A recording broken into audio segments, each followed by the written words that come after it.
As you start the best 4 to 6 years of your life, I want to give you the gift of unsolicited advice because, much like a dick pic from your local fuck boy, I genuinely think you should have it. What are my qualifications to be giving out advice? Thank you for asking. I graduated from college some years ago with a full ride scholarship, a thick resume, and a great GPA. Despite that, I finished school a semester late because I procrastinated on writing my senior thesis, which I never actually finished. So tip number one, don't do that. I have many regrets about college, and I'm here to share them with you so you don't do the same. Well, you will, because that's the college experience, but like, you will have been warned. So first, do whatever the fuck you want, because respectfully, fuck your parents. Yes, you love them, and yes, you want to honor them, and yes, it's easier said than done, but college is a wonderful time when you can explore your wacky interests and do wild shit with your friends. Do not let your parents be backseat drivers to the weirdest 4 to 6 years of your life. Colleges are trying to scam you. Don't let them. I have a conspiracy theory that colleges don't do a better job of helping you schedule your classes, because if you forgot to take a prerequisite and you have to take an additional semester for it, oops, that's more money for them. So I would schedule an appointment with your academic advisor ASAP, because much like your local boy, the next semester will come faster than you'd expect. To not be scammed, I created a mock schedule of different combinations of different majors and minors that I could take, and I made it my freshman year, and then I would update it each semester. And look, it's not like I followed my plan from freshman year, like at all, but this thought exercise helped me figure out where I had flexibility in my schedule to pursue other opportunities, such as study abroad, and it made sure that I finished my classes in 4-ish years. If that seems overwhelming to you, find a local Capricorn to help you with it. They will love it. Procrastinate wisely. Really, what you should do is create healthy routines from the get-go, because what you do at the beginning of semester is what you're going to do for the rest of it. That's advice that I got that ended up becoming true. But procrastination is inevitable, so do it wisely. If you're going to procrastinate, use the time to learn a new skill, or to create lifelong friendships, or learn about social and economic justice. The worst and best thing that I did in college was to procrastinate, let me explain. Sometimes I would get so bored of my current situation that I would look for an escape in the future. I would look up study abroad opportunities or internship opportunities, and that's how I got my resume to be thick. Procrastination is not the act of doing something unproductive, it's the act of putting off something that you should be doing. So if you're not going to do your assignment, go on a walk. If you don't want to type up your paper, go clean your room. Be intentional about doing something that's going to bring value to your life. If you're unsure about what classes to take, choose a class with an interesting professor. Go to rate my professor to see what the reviews say. Is the professor engaging? Do they go on tangents? Are the tangents interesting? Of course, there are some classes for your major that you're not going to be able to choose, but for your electives and gen eds, absolutely go with an interesting professor over an interesting class. College is a time where you can take such weird classes, and if you take it with a great professor, you will learn a lot and you'll have a lot of fun, because they'll be able to contextualize to you about why what they teach matters. You might just find out what you want to major in by taking a random class with a great professor. Find a mentor to fall in love with. I think it's so cute to have a crush on your professor. Like, just don't ever confess, because I have a friend who's a prof and people confess to her, and like, that shit is embarrassing. One of my biggest regret was not cultivating more of a relationship with my mentor. They're great, they're gonna be able to help you navigate academia, but you also need them for pragmatic reasons, such as writing you a letter of recommendations or being professional references when you look for jobs. So attend your professor's office hours, ask them questions, ask about the research. I really regret not doing more of that. And also do that because it's really fun to be able to say that you've drank rum with your professor. Especially if you're a person of color in a white institution, I would definitely recommend trying to find a mentor who looks like you. My experience personally, I didn't have that.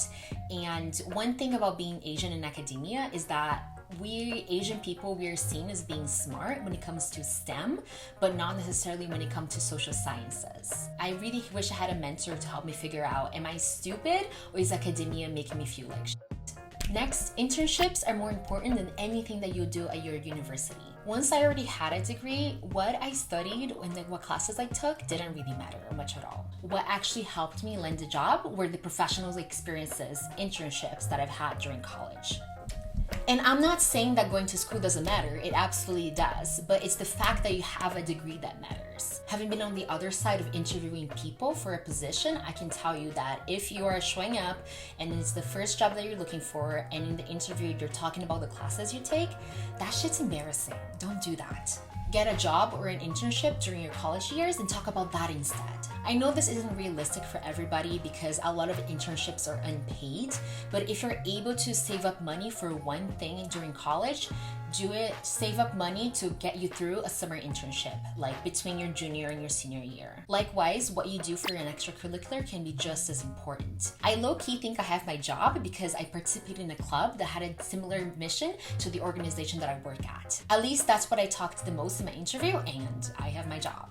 But don't listen to me, I had a liberal arts education. Skip classes with class. I could tell you to go to every class, but skipping is unavoidable here and there. I skipped classes because it was an elective and I had a really important project for a class super important for my major, or because the world was very shitty and I wanted to be outside protesting, doing something instead of being in the classroom learning about it. Or sometimes I needed to have a mental health day to rest. So instead of saying go to all your classes, I'll say go to as much classes as you can. And if you are going to skip, be sure to be strategic about it. Make sure that you write one really good paper that can become a writing sample. This is another regret of mine, that I don't have a stellar paper that has been thoroughly peer-reviewed to use as a writing sample should I want to apply for grad school or a job that requires it. You'll likely have to take a writing intensive course for your major. Please take it seriously. Scan your way through college with the CLAP exams. This is another conspiracy theory that I have, that colleges don't do a better job of telling you about the CLAP exams. Because what do you mean you can take a task that costs less than $100 and get 3 credits?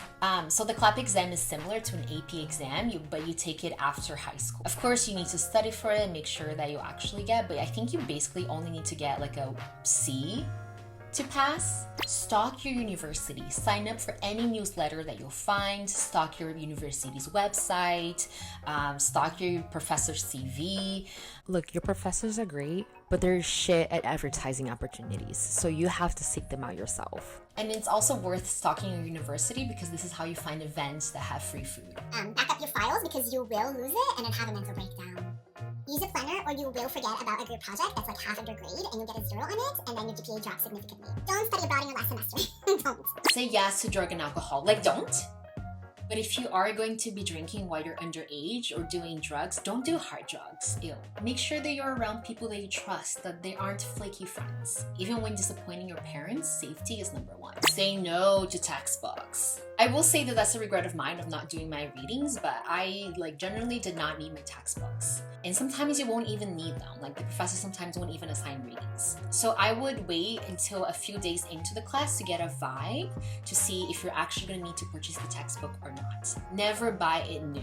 Okay, there are so many other options. You can buy it used, you can buy an earlier edition so it's cheaper, you can share it with a friend, you can see if your library has one, you can check out online to see if there's a free PDF, you can rent it, you can see if somebody who already took the class has a textbook because they will lend it to you out of solidarity. They will. It's okay to hook up, it's also totally okay not to. I didn't really participate in that in college except for one particularly slutty weekend.